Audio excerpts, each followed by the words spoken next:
Vishvesvaraya Totravetraikapanaya Jnanamudraya Krishnaya Gitamrita Duhe Namaha. Hare Krishna. Welcome back to our Bhagavad Gita Bhakti Shastri course. We are in the last part of the 10th chapter now. We completed till verse 27. So let's have a quick overview of the 10th chapter before we move ahead. This not chapter title as Vibhuti Yoga. So first Krishna says how it is difficult to know him in verses 1 to 7. Then 8 to 12 8 to 11 he states how he can be known through bhakti. That is the Chatushloki Gita. Then 13 to 18 Arjuna acknowledges Krishna's glories and then asks to know about them more, especially about how he has pervaded material existence. So then 19 to 42 is the concept of Vibhuti Yoga that is being described. So how to know Krishna through his Vibhutis. So let's look at 10.38. We had stopped at 37 earlier. Dando damayatam asmi nitirasmi jigishatam maunam chaiva asmi guhyanam jnanam jnanavatamaham. So dando damayatam asmi. That damayatam is to suppress, to control, to bring on the right track. So there are many ways of bringing people on the right track. So the most powerful among them, in the sense that the strongest, is danda. So it's good if you could convince people by good advice and counsel and warnings, but sometimes when that doesn't work, and the last resort often has to be punishment. And that's why in all cultures all over the world there have been some strong means of punishment, maybe some jails or some other places for punishment and reformation. So dando damayatam asmi, that danda, these people are given that danda is the strongest, is the last resort for punishing people, and Krishna says I am danda. So this doesn't mean that Krishna wants to give danda to everyone. That is not the point of this verse. Here the vibhuti of Krishna is being talked about, and that which is the most powerful, the most attractive, the most influential among various manifestations is being emphasized. So danda is a forceful way of making a point, especially when the point is not made by any other way. Nitirasmi jigishatam. So among the jigishatam means those who seek victory. I am morality. Nitirasmi jigishatam. So now sometimes it is said that in war and law everything is fair.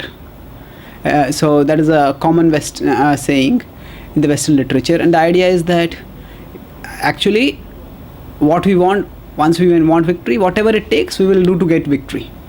Now that attitude might be there, but Krishna doesn't recommend that attitude. He says yes, we want victory, but you should seek victory by virtuous means. That is the best. Now there are it's said to be the three kinds of nitis. There is Brahaspati niti, there is Shukra niti, and there is Kanika niti. So what are these? Brahaspati, as we know, is the council, the priest of the devatas. So Brahaspati niti is choose good means and choose good ends. So strive for good ends by good means. That is Brahaspati niti. Then there is Shukra niti. Shukra niti is that as long as the ends are good, then the means don't matter. One can use bad means also for good ends. And then Kanika niti is don't care about ends, don't care about goods, about means, just strive for your own protection and pleasure and power. That's all. So Kanika was a Brahmana friend of Shakuni, and when Shakuni was using his devious tactics against the Pandavas, so at that time Dhritarashtra was feeling some pangs of conscience. He said, this is not proper, we should not be doing like this. So at that time Shakuni brought Kanika, and Kanika gave some advice. He says, don't worry about all these things. Ultimately, our survival and our prosperity is what is all important. And for that purpose, whatever is required can be taken. Now, among these three, Kanika is, that means one, even the ends are good, neither the ends are good nor the means are good, but just one concerns only one's self-interest. That's all. So that is a very bad thing. And that should be definitely avoided. Preferable always is Brihaspati Niti. That seek good ends by good means. And that's what Krishna tries to do in the Mahabharata also. First of all, he tries his best to avoid war, and he's ready to even accept 5 villages. That's all that is required. He says, if that's all that you give me, that's where you can avoid the war. But when Kauravas refuse that, and the Kauravas start using devious tricks even in the war field, then Krishna also use those devious tricks, and therefore he goes and checks.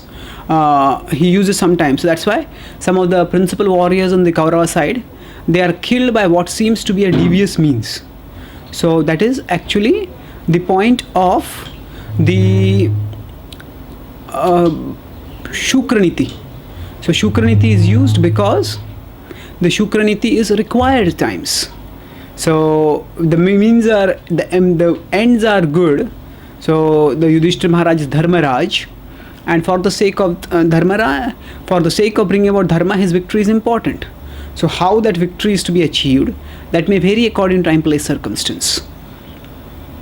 And that's what is talked about over here. So, and that's what is shown in the Mahabharata. Sometimes some seemingly unethical means may have to be used if the ends are ethical. Now this is of course exceptional. This is not the standard. And especially Shatoshatyam. When the enemy is doing that, then one may have no alternative. One may have to do that. But in general, that is not what is recommended. So here the focus is on the best way would be that if you want victory, strive for victory, but by ethical means. That means the Brihaspati Niti is the best. And Krishna says that those who achieve victory by virtuous means, they are the most, their power represents me. Their power is my vibhuti. Then after that, Maunam chaivasmi guhiyanam. So Maunam chaivasmi guhiyanam. So Guhya means secret. So those who want to maintain secrets, the best way to maintain the secret is to keep silent. Many people think, see, I know a secret, and I'll tell only to you, don't tell anyone, okay? So when we speak like that, many times when people come to know a secret, their pleasure comes not from knowing the secret, but from telling others that I know the secret. And then what happens? Then it becomes a parampara of people who tell, don't tell this to anyone. And then what happens? The secret becomes public news. So if you want to maintain a secret, then Maunam chaivasmi guhiyana. Maunam. Be confidential. Don't speak only. That is the best way to maintain secrets. And then Jnanam Jnanavatamaham. So among the knowledgeable people, knowledge is the most important virtue. So Jnanam Jnanavatamaham. Now of the wise, I am wisdom. So what distinguishes the wise people is their wisdom. If a person who is known to be very wise and suddenly starts speaking foolishly, then that person will not have so much value. So that wisdom that attracts people to the wise, that wisdom is the opulence of Krishna. And after describing this, Krishna moves forward and then he starts giving the conclusion of the whole section. So the last 4 verses are summary sort of verses. Yachapi sarvabhutanam bijam tadaham arjuna tadasti vina yatsyan maya bhutam characharam. So yachapi sarvabhutanam, that for all living beings I am the bija. Bijam tadaham arjuna, I am the seed for all living beings. And natadasti vina yatsyan, that without maya bhutam characharam, without me actually nothing can exist. So we've discussed earlier how Krishna is the source of everything. Krishna is the sustainer of everything. That has been discussed in 7th chapter, 9th chapter again. And now Krishna is reiterating that. So actually speaking, yes, Krishna has identified himself with some opulences in this world, and right in the beginning only he has said that I am going to speak pradhanyataha, only a few of the opulences. Now when Krishna says that, say among the fish I am the shark. Now that means, does that mean only the shark come from Krishna and others don't come from Krishna? No, or is it that Krishna has some special affection for shark and no affection for anyone else? No, nothing like that. What it simply means is that particular fish attracts attention because of its speed, its power, its ferocity. So that attention which is there, which is attracting people, which is that power, that opulence is a manifestation of Krishna. So lest one start restricting Krishna to specific manifestations alone and not seeing his connection with everything. Krishna clarifies in this verse saying that actually everything is sustained by me. The existence of nothing is possible without me. Not only am I the source of everything, but I am also the sustainer of everything. So after that, Krishna will now say that okay, everything comes from me, but within that there are certain specific things which are my vibhutis. But even the vibhutis are endless. That's what he will state in this verse. Nantosti mama divyanam vibhutinam parantapa eshatudeshatah prokto vibhoter vistaro maya nantosti. There is no end. End to what? Mama divyanam, my divine opulences. Vibhutinam parantapa, that my divine opulences, there is no end to them. Eshatudeshatah prokto, that of that uddeshata means, as an example I have spoken a few things. Vibhuter vistaro maya, vibhuter vistaro maya, my vibhuti is vistar, expanded immensely. The vibhuti is very, very vast, and I have spoken just a few samples of it. So what Krishna has said at the start of the chapter, he is repeating now, and not at the start of the chapter, at the start of this section. Pradhanyatah krusreshtha. So similarly, uttudeshatah prokto. So whatever Arjuna I have spoken to you, this is a sample.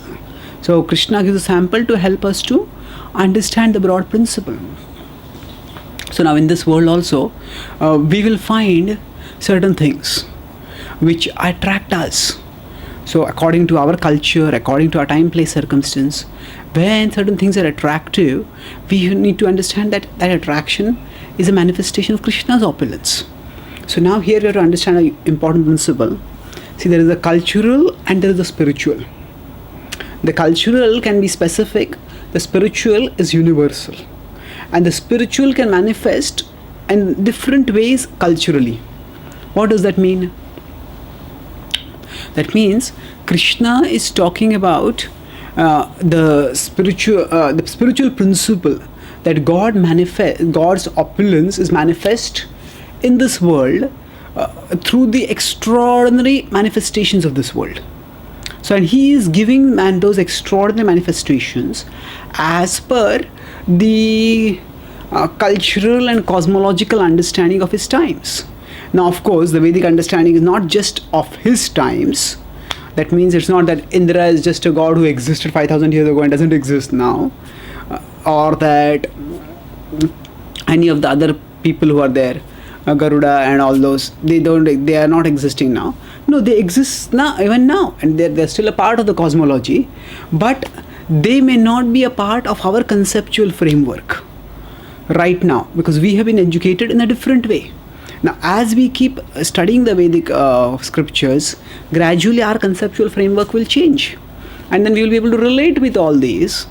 And then we will be able to understand how these are the opulences of Krishna. Right now, see, every example has a particular purpose. Sometimes, if say we have never heard about, if there are some remote people who live in some part of India who have never heard of, say, some game like tennis, and then they hear about some player, Nadal or Federer, who are 15, 16 times they have won Grand Slams, and they hear some commentator saying, now this player has as much a fighting spirit like Nadal. Like whom? It makes no sense to them. So the purpose of an example is to make the unfamiliar familiar. The purpose of then a concept is unfamiliar. To make it familiar, an example is given. But if the example itself is unfamiliar, then the concept doesn't become familiar to the example. Then actually the work increases double. That means firstly we have to understand, we have to come to know what is the example. Okay, and then I have to understand what is the concept, and then the work becomes double that way. So the work was meant to decrease, but the work can increase sometimes if the examples that we are giving are unfamiliar. And that's why Srila Prabhupada would often give examples that people would understand. So for example, he would say that yajna, how do you understand the concept of yajna? For Western people, for his Western audience, the idea of a fire sacrifice was very exotic. The idea that, you lit a fire and appease some gods, there's not much of that sort of thing which they were ever familiar with. So then Prabhupada familiarized by saying this is basically like tax. There's a universal government and we have to pay tribute to the universal government, just as we pay tax to our government. So Prabhupada gave the example of a tax. So similarly, now what is the ecstasy of Vaikuntha? So what is the ecstasy of chanting Hare Krishna and ecstasy of returning back to Vaikuntha? Now the scriptures may say that the ecstasy of Vaikuntha is 1,000 times more than the ecstasy of Brahmanand. People get, what is Brahmanand? So what was told to be explained, so the Vaikuntha Ananda is unfamiliar, and if we say that is 1,000 times Brahmananda is all unfamiliar to people. So when we explain one unfamiliar concept with another unfamiliar concept, then we don't make the unfamiliar familiar, we double the unfamiliarity. So that's why Prabhupada would give example. Say one time, Prabhupada, what is the ecstasy of Vaikuntha, of going to Vaikuntha? So Prabhupada said, it is like floating in an ocean of LSD. Yes, I want to go to Vaikuntha. That's what the audience said at that time. So now we know one of the offenses against the holy name is to give some mundane interpretation of the holy name.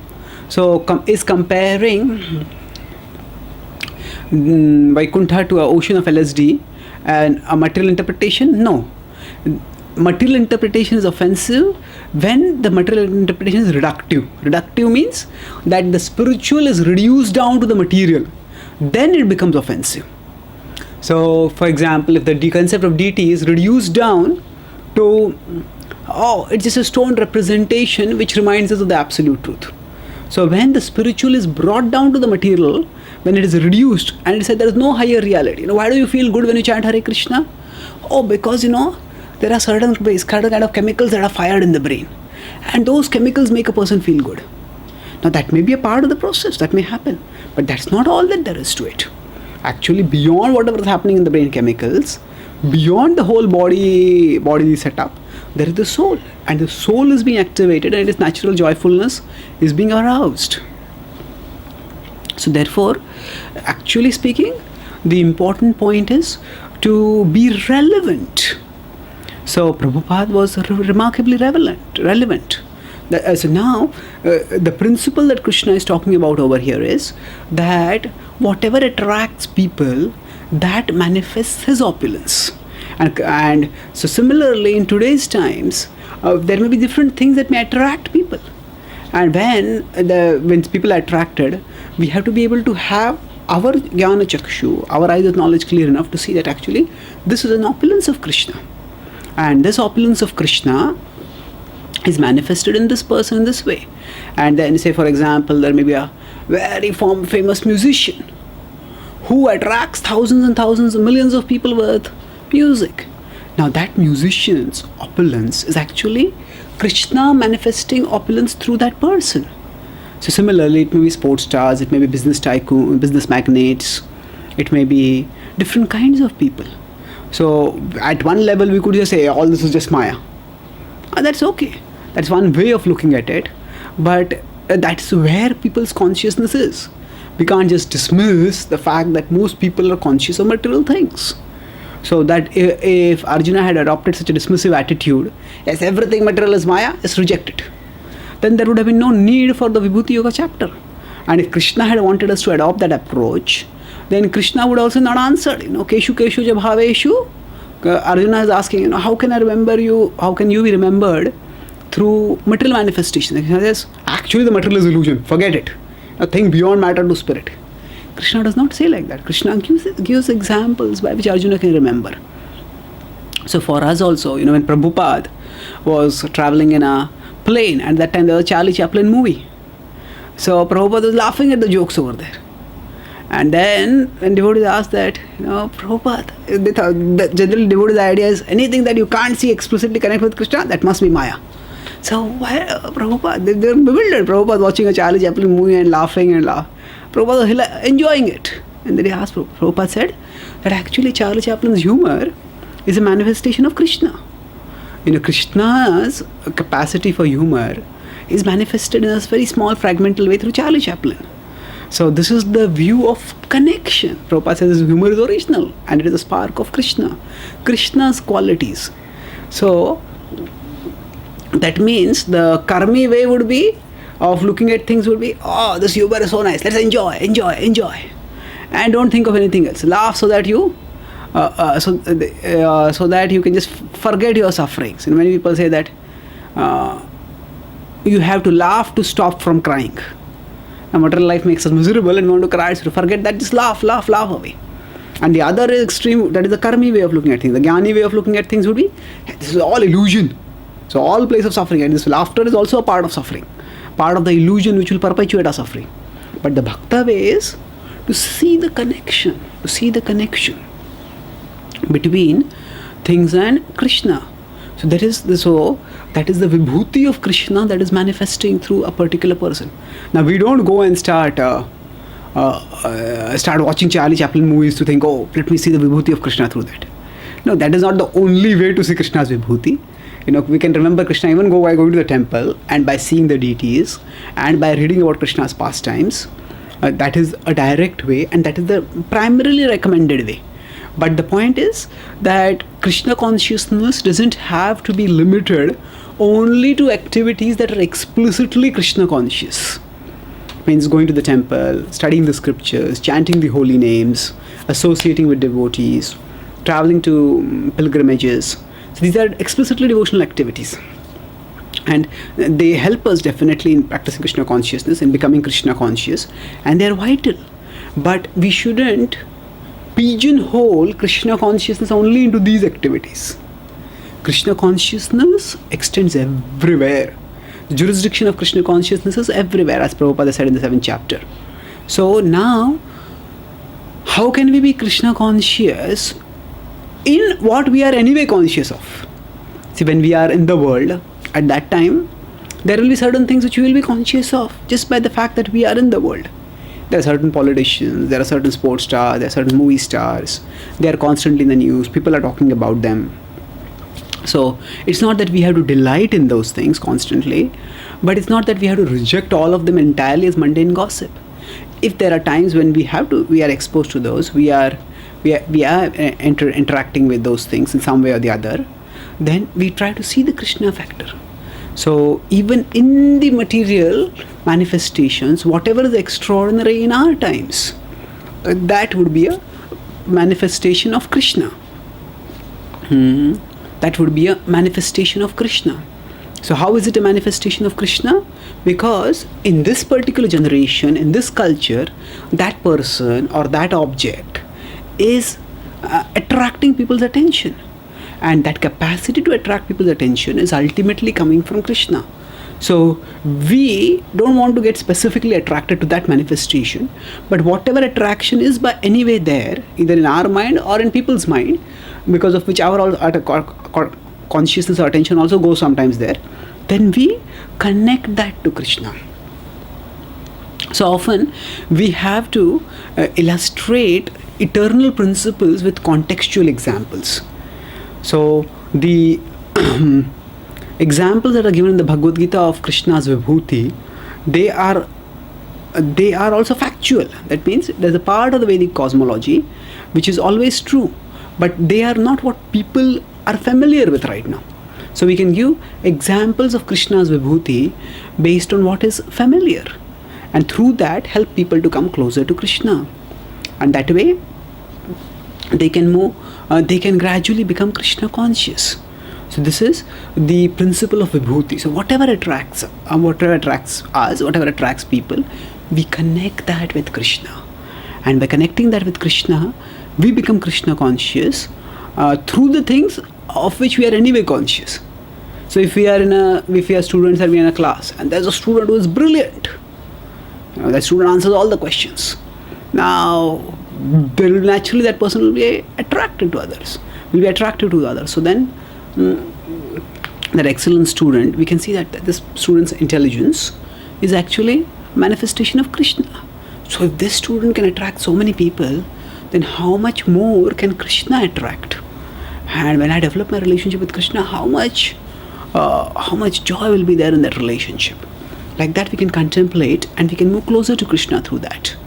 So the whole process of Bhakti Yoga is the process of not rejection but connection. And that connection of matter with spirit is revealed in a beautiful way through this chapter of Vibhuti Yoga. So now Krishna will tell in the last verse, in the last but one verse of this chapter, of how he will be, how actually everything is but a spark of his splendor. Let's look at this verse. Yad yad vibhuti matsatvam shrimadurjitameva va tattadeva vagachatvam mama tejomsha sambhava. Yad yad vibhuti matsatvam shrimad yad yad vibhuti matsatvam. So wherever one sees vibhuti, shrimad urjitameva va. So whatever existence is, wherever there's beautiful, Shrimad is beautiful, like we have the word Shrimad Bhagavatam. So the Bhagavatam is the book about Bhagavan, and Shrimad is that which is filled with beauty. Is the beauty of the intimate love of the Lord with his devotees. Urjitam eva va, that is beautiful, that is glorious, and that all that is beautiful, all that is opulent, all that is beautiful, all that is glorious, that is Mama Teja Amsha Sambhavam. It is manifesting Mama Teja Amsha, my effulgence, a spark, a fragment, a spark. So it is but a spark of my splendor. So a devotee, if we are attracted only to the sparks will give us a little pleasure, but that pleasure will soon end. And then we will be left with nothing. So instead of being attracted to the sparks, we let the sparks remind us of the whole, and then redirect our attraction to the whole. If we keep being attracted to the spark separate from the whole, then we will have infinite longings. I want this, this is attractive, this is attractive, this is attractive, this is attractive. We can have infinite longings, but instead of that, we can be longing for the infinite. Instead of infinite longings, one thing, second thing, third thing, fourth thing, shall go on forever. A devotee instead chooses longing for the infinite. The infinite has all the attractive things that are present in different people. In one place, all of them are present. So let us long for the infinite. And that is the essential message of this chapter. So we are anyway attracted to things of this world. So rise from longing for infinite longings to longing for the infinite, and in this way we can redirect our consciousness towards Krishna through gradual purification. Now after this, Krishna will describe actually what is the need for all this opulence description. Athava bahunaitena kim gyatena tavarjuna vishthabhyahamidam kritsnam ekamshena sthito jagat. Athava, however, otherwise, or bahunaitena. Bahu means many, etena this. Many like this many of these I can talk about. But kim gyatena, what is the use of knowing all of it, Arjuna? Just understand one thing. Vishthabhyaham idam kritsnam. Vishthabhya means pervaded. Vishthabhyaham idam kritsnam. Idam is this world. Kritsnam is completely. The word kritsnam is different from krishnam. The word Kritsnam has come many times in the Gita. In the 4th chapter it has come. Yasya sarve samarambha kama sankalpa varjita jnanagdagda karmani tamahu panditam buddha. No, that's not. There are many other places. Karmani tamas sarves kama sankalpa varjitaha. No, yeah, karmanya, the verse before that is 4.19. 4.18 is akarmanya karmaya pashyet karmani cha karmaya sabuddhiman manusheshu sayuktah kritsna karma krit. Kritsna karma krit. Kritsna karma is all activity. That person will engage in all activity. That person will stay unbound if the person has proper understanding and while acting. Similarly, that was in the 4th chapter, 7th chapter also Kritsna, the word has been used. So, etad yonini bhutani sarvani tyupadharaya aham kritsnasya jagatah prabhava pralayasthatha. So, there also in the 7th chapter, after describing how he is also material and spiritual energy, 7.4 and 5, the 7.76 Krishna says that aham kritsnasya jagatah, for the whole world, I am the prabhava and I am the pralaya. I am the source and I am the final destination, final shelter. So Krishna is different from Krishna. So he is saying ekamshe, actually saying that ekamshena sthito jagat. So Vishtabhyaham idam Krishnam, the whole of existence is pervaded by just one fraction of mind, ekamshena. So what does this refer to? Ekamshena sthito jagat. Let us look at this. I pervade all of existence with just one fragment of mind.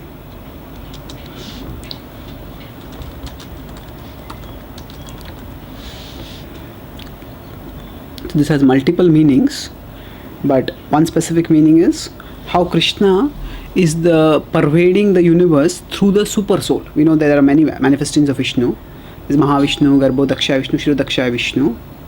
So among all these, there is the manifestation of Krishna in the form of the Shirodakshaya Vishnu, who is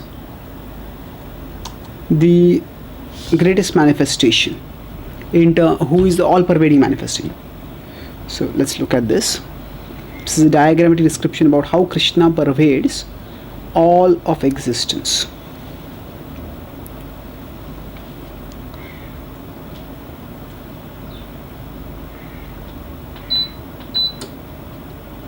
Bahunetena kim gyatena tavarjuna vishtabhyaham idam kritsnam ekamshena sthito jagat. So here we'll see that Krishna is the cause of all causes, and sarva karana karanam. From Krishna comes Balram. This is based on the Bhagavatam and also further elaborated in Chaitanya Charitamrita. So from Balramji there are 4 expansions. They're called the Chaturvyuha, Vasudev, Sankarshana, Pradyumna and Aniruddha. Now from Sankarshan comes Narayana. And from Narayana comes the second quadruple expansion. Second set of 4 expansions, that is the second Vasudev, Sankarshan, Pradyumna and Aniruddha. Now all this is actually in the spiritual world. And these are eternal manifestations. Now beyond that, there are the manifestations who are called the Purusha Avataras. These are manifestations who interact with Prakriti. They don't get contaminated by Prakriti. They are still transcendental, but they interact with material nature. The other manifestations, Balramji and Vasudeva, Sankarshan, Pradyumna, Aniruddha, they don't directly interact with material nature. So there is Mahavishnu, then there is Garbhodakshaya Vishnu, and then there is Shirodakshaya Vishnu. So Mahavishnu is the person. Mahavishnu is the super soul of. He's also called as Karanodakshaya Vishnu. Mahavishnu is the super soul of all of existence, of the not just of one universe but all universes. So it is from him that everything comes along. Then Garbhodakshaya Vishnu is the super soul of each universe. Now he expands from Mahavishnu's body. The pores of the universes come out, and then Mahavishnu expands as the Garbhodakshaya Vishnu, and is present in expanded form in each universe. And then beyond that, there is Shirodakshaya Vishnu. So Shirodakshaya Vishnu is the Paramatma. So he's present at the top above Brahmaloka also in the on the next banks of the Shir Sagar. But along with that, he's also present as the super soul in the heart of all living beings. So that is Kshirodakshaya Vishnu. So now Krishna is saying this Kshirodakshaya Vishnu is all pervading. How is he all pervading? Because the super soul exists. Andantarastha Paramanu Chayantarastham. Paramanu is present in the heart of all living beings, is present in every atom. So now we look back at this and Krishna will understand Eka Amsha. Eka Amsha. Look at where Krishna is. When we look at where Krishna is, and from there we come down all the way to Krishna has so many expansions. Out of it, just one expansion is Kshirodakshaya Vishnu. So Kshirodakshaya Vishnu is one expansion. Krishna is saying Ekam Shena Sthito Jagat. Now Krishna is the cause of all causes. Krishna has told that very clearly, Aham Sarvasya Prabhu. And Jiva Goswami uses this verse to establish how Krishna is the source of everyone, means that Krishna is the source of Vishnu also. Normal idea within Hindu culture is that Vishnu has 10 incarnations and one of them is Krishna. So that is not an entirely incorrect understanding, but that has to be understood in the proper context. Let's try to understand that point of view. How actually Krishna the source of Vishnu, or is Vishnu the source of Krishna? So we have to understand that there is the concept of Krishna as the avatari and Krishna as the avatar. So Krishna, the avatari, is the source who is present eternally in the spiritual world. So that Krishna is actually eternal, and that Krishna is the source of all living beings and all manifestations of Vishnu also. He is eternal. He is existing in the spiritual world forever. So that Krishna is the avatari. He is manifesting the Madhurya Bhav. In the spiritual world, he doesn't manifest so much the Aishwarya Bhav. He is the Supreme Lord. And from that Krishna, what happens is there's an expansion where there is Vishnu, there is Brahma, and then there is Shiva. So they are connected with the material existence. Now, of course, from Krishna, it's not that Vishnu comes directly. We just now saw how from Krishna Vishnu comes. And actually, there's not just one, but there are 3 Vishnus. So now, in this diagram, in the previous diagram, the elaborate chain through which from Krishna Vishnu manifests, that is talked about. And the three Vishnus are also talked about. But here, we are not going into technical details, we are understanding the principle now. So there is Krishna, who is Sarva Karana Karanam, from whom through a chain Vishnu manifests. Now after Vishnu has manifested, after that what happens? Vishnu is in charge of maintaining this material world.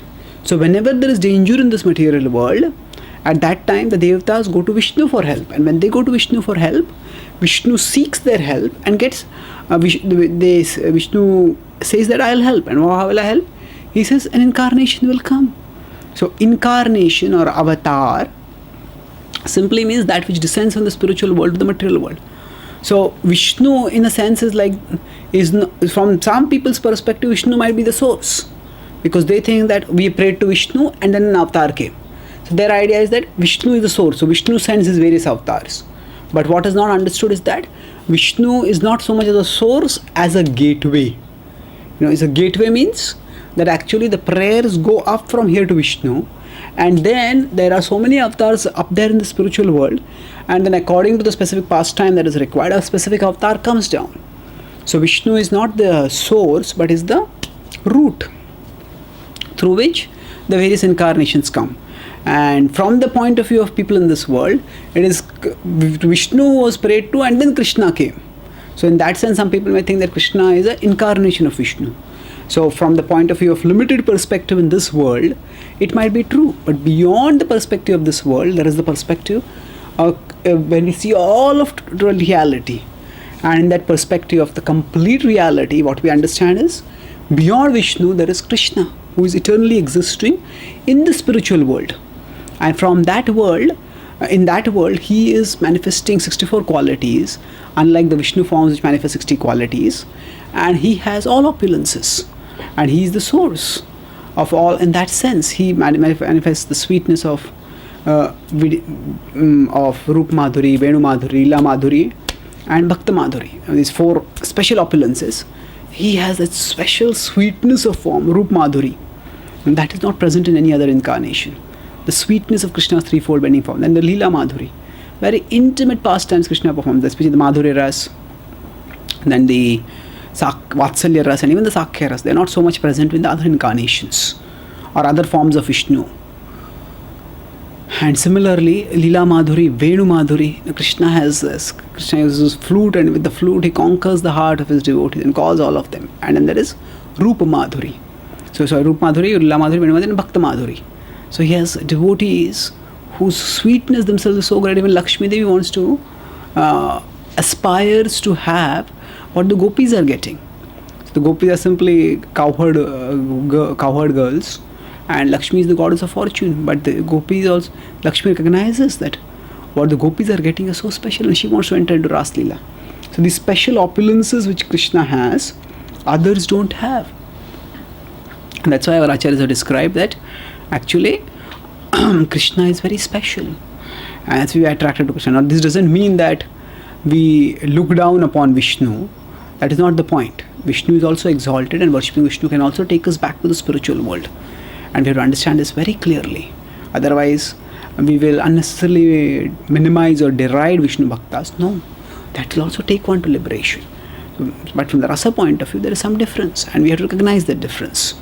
So, Krishna is saying, Ekam Shena, by a fragment of my opulence, I have pervaded all of existence. So here Prabhupada makes the point in the purport that some people say that all gods are the same and we can worship any god. But Krishna is making it very clear that actually he's, or everything else that is existing, that is just manifesting a spark of his splendor. So it's not that everything, worshipping the spark and worshipping the whole is the same. No. They are having only a spark. And then Prabhupada quotes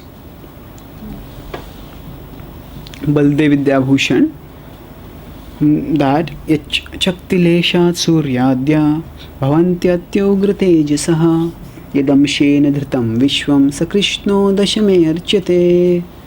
So he says that Chakti Leshat,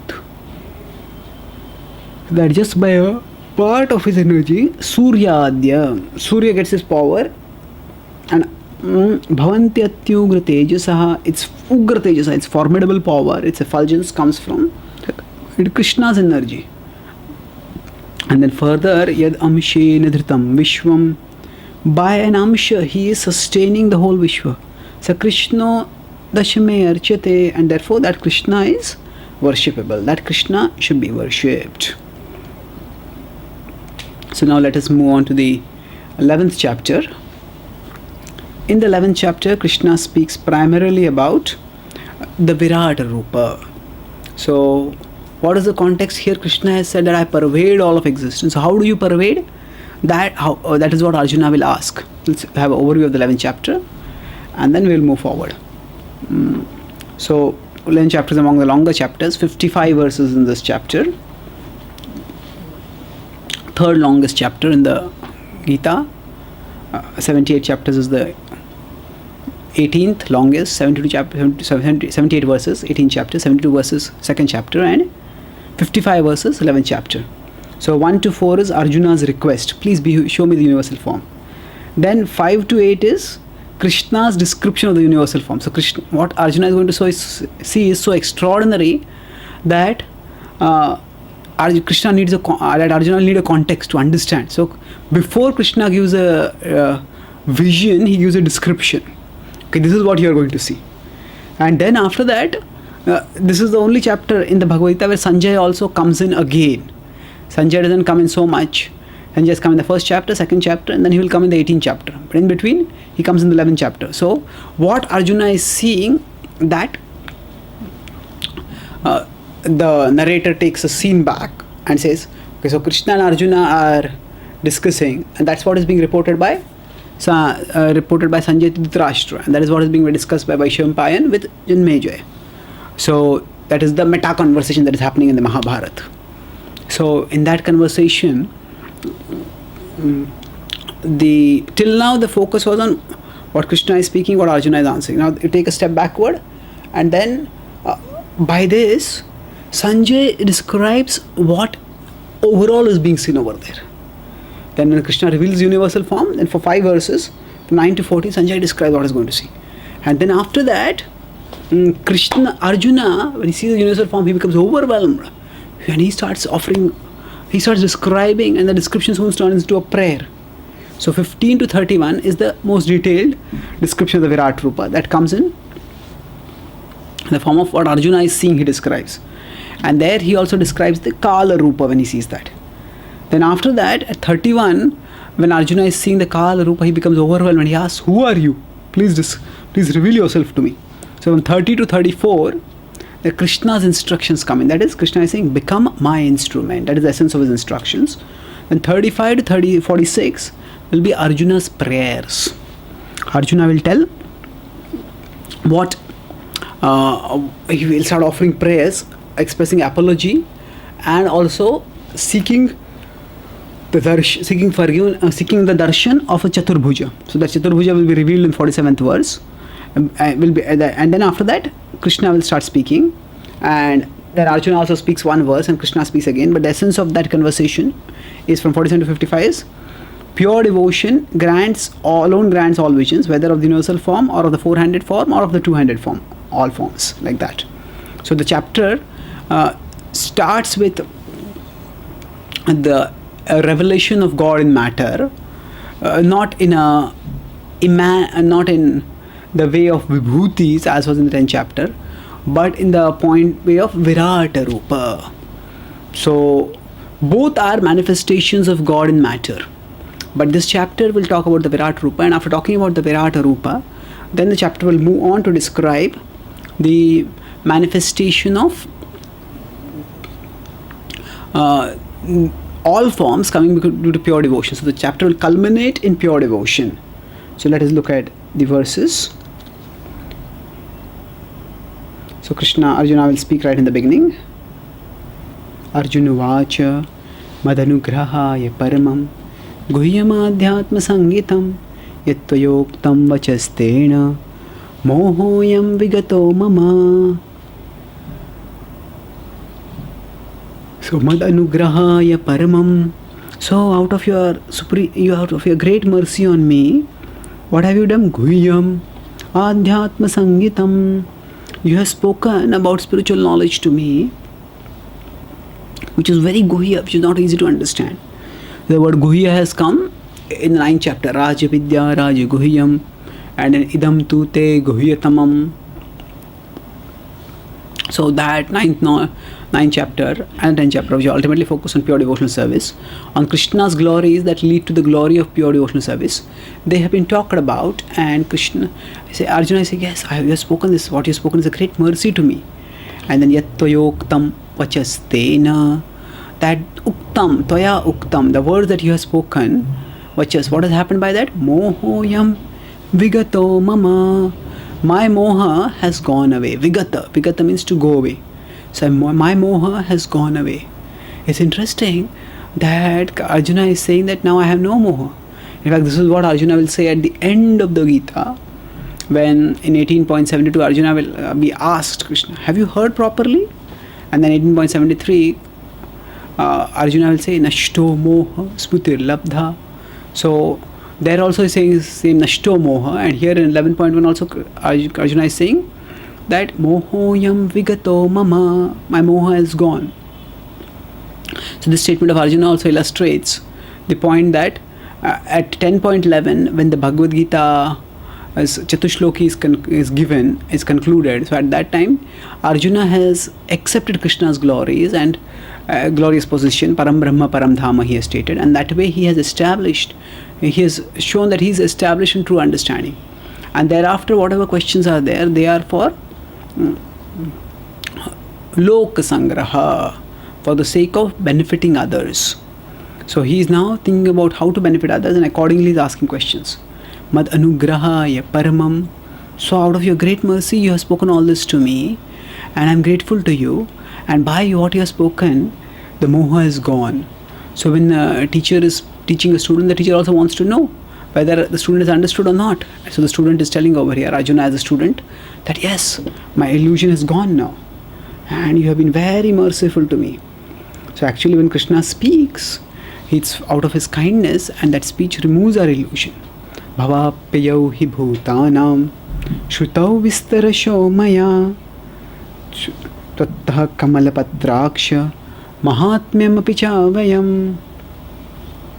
So now what all have you spoken? Bhavapyayau hi bhutanam. Bhava apya. Bhava means creation, apya is destruction. Bhutanam, of all of existence. Shrutau vistarasho maya, I have heard about it in detail. And Tvattah, and about you also. Oh, Kamalapatraksha, oh lotus-eyed one. Mahatmyam api chavayam, I have heard about your glories also. So this Kamalapatraksha is a very surprising and sweet form of address.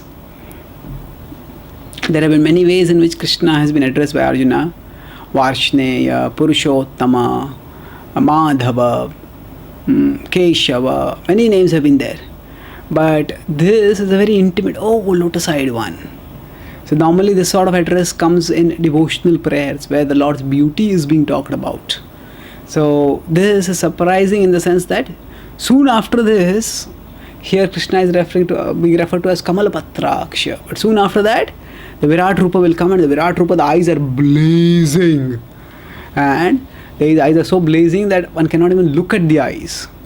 So it's the same God who is so attractive in one manifestation and so intolerably fearsome in another manifestation. So actually, the whole flow of the Gita is taking us towards the intimate understanding, to understanding of God's intimate personality, towards an intimate understanding of God.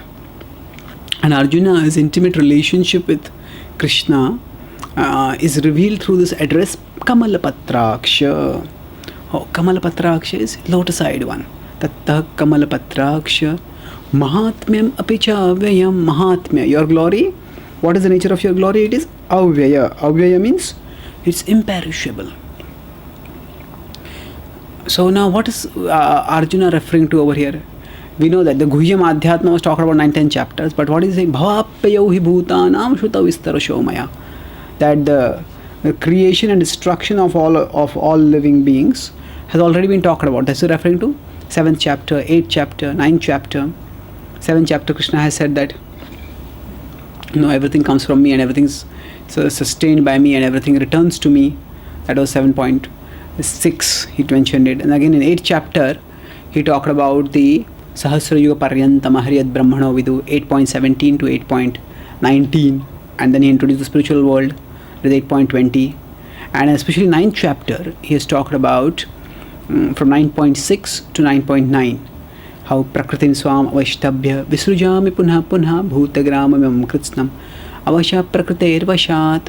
So the creation and destruction, how it happens as a cycle, and how Krishna's abode remains eternal and transcendental, and how Krishna remains the controller of all this cycle of creation and destruction, that has been talked about by Krishna.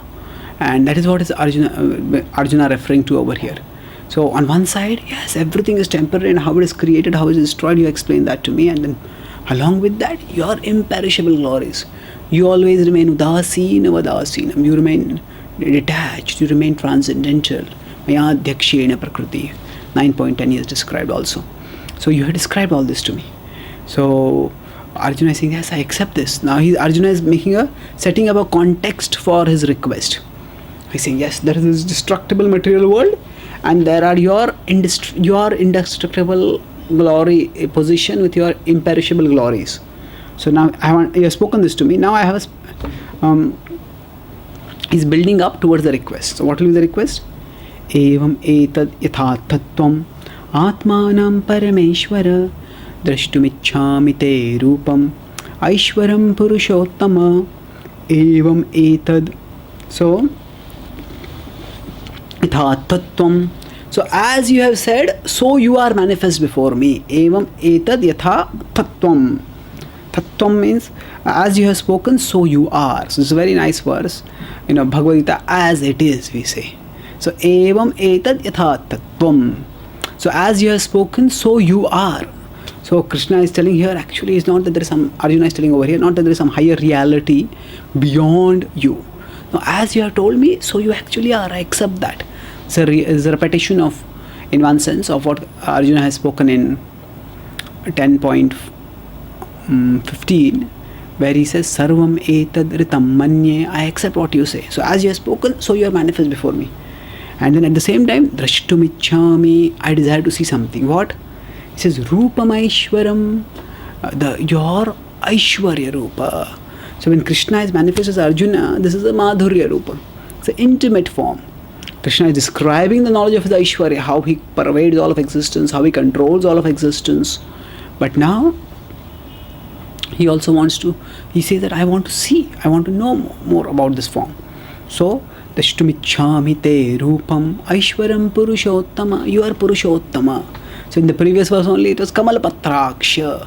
Yes, you are my intimate Lord, lotus-eyed Lord.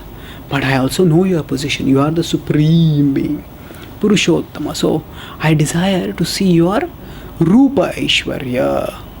So now, if you remember in 9.5, Krishna had said, Pashyame Yogam Aishwaram. So there he had talked about the Yoga Aishwarya.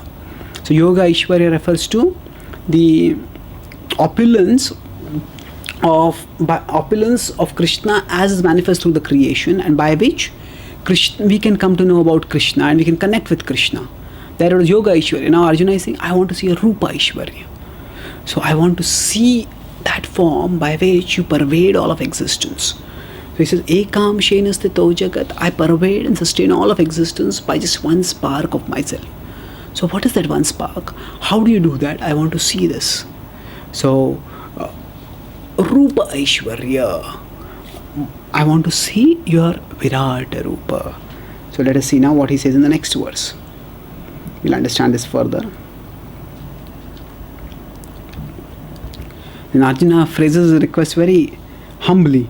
Manyase yadi tachakyam maya drashtumiti prabho yogeshvarato me tvam darshayamas adarshyatmanam avyayam manyase yadi tachakyam. My dear Lord, if you think it is possible for me, maya drashtumiti prabho, if you think it is possible for me to see this form, my dear Lord, yogeshvarato me tvam, Yogeshwar, oh Lord, you are Yogeshwara.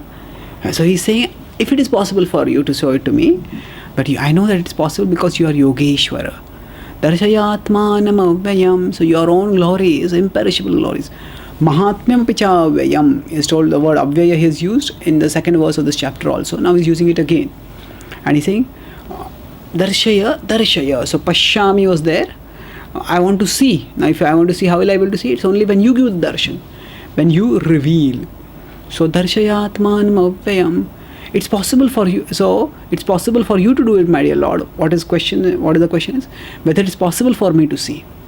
So if you think it is possible for me to see, then please reveal this form to me. So here Arjuna exhibits humility. It is the difference between humility and pride is that humility begs and waits. Pride demands and complains. Pride thing, when we are proud, we think we already deserve something and we don't get it. Demand. Why is not coming? Why is this not coming? Why is this not coming? So pride demands, and when the demand is not fulfilled, the pride complains. Whereas humility doesn't do that. What is the nature of humility? Begs and waits. Yes, this is what I desire, but then I know I'm not qualified. So whenever I become qualified, you can reveal this to me, my dear Lord. Humility begs and waits. That's the difference between humility and pride. So here Arjuna is making a bold request in terms of asking that, please show me the Virata Rupa. But how is he phrasing that request? He's saying it very humbly. It's, my dear Lord, if you think I am unqualified, manyase yadi tachakyam, then please reveal it to me. Therefore, please reveal it to me. Now, in the early days of our movement, devotees, when they came, for them, especially Western devotees, it was a radical lifestyle change. They just gave up everything of their past life in order to take to Krishna consciousness. And they all had the expectation that results would come soon. So, in fact, many devotees in the 1970s, they think that, by the next week or next month, we were going to take over the world and the whole world is going to chant Hare Krishna. Devotees had that kind of euphoria, their exhilaration in their outreach, and there were remarkable results which came out through that outreach. But another idea was that not only that Krishna consciousness will spread very rapidly, but the idea was we will also become advanced devotees very quickly. So Hayagriva Prabhu, once he went to Prabhupada and he said, Prabhupada, I've been following the 4 regular principles strictly for 6 full months and chanting 16 rounds also. Still I have not had darshan of Krishna. So Prabhupada looked at him and became grave. Still I have not had darshan of Prabhupada. Prabhupada was working on his Bhagavad Gita at that time. So Prabhupada opened a Bhagavad Gita and he showed, read this. So he looked at it and he read it out. So it was actually this verse that Prabhupada showed him. Manya say, if you think I am qualified, then please you reveal yourself to me. So he read it again. He couldn't understand Prabhupada. What is this, Prabhupada? He said. And he said, Prabhupada said, well, read it again. And he read it aloud. If you think I am qualified. And they understood Prabhupada, yes. If you think I am qualified, that's what Arjuna is saying. Prabhupada said, yes. Our qualification is not decided by us. Our qualification is decided by Krishna. So it's good that you are desiring to be advanced. It's good that you are desiring to have darshan of Krishna. That desire is good. But a devotee's attitude of humility makes sure the devotee doesn't demand. A devotee desires but does not demand anything from Krishna. So we are servants. And naturally, because we love Krishna, we want more and more reciprocation with him. So we would like to have his darshan. We're very grateful, delighted, ecstatic if we get that. But that's not a demand that a devotee makes. Service means that we don't make demands, we want to serve. And at the same time, because it's a personal relation, that doesn't mean that we can't have desire. The desire to have darshan of Krishna is not sahajiyaik. But the demand for that darshan is inappropriate from the point of view of bhakti. So Arjuna is phrasing the request humbly, my dear Lord, if you think I am qualified, please grant me darshan. Now how Krishna reveals his darshan, we'll discuss in our next class. Thank you very much. Hare Krishna.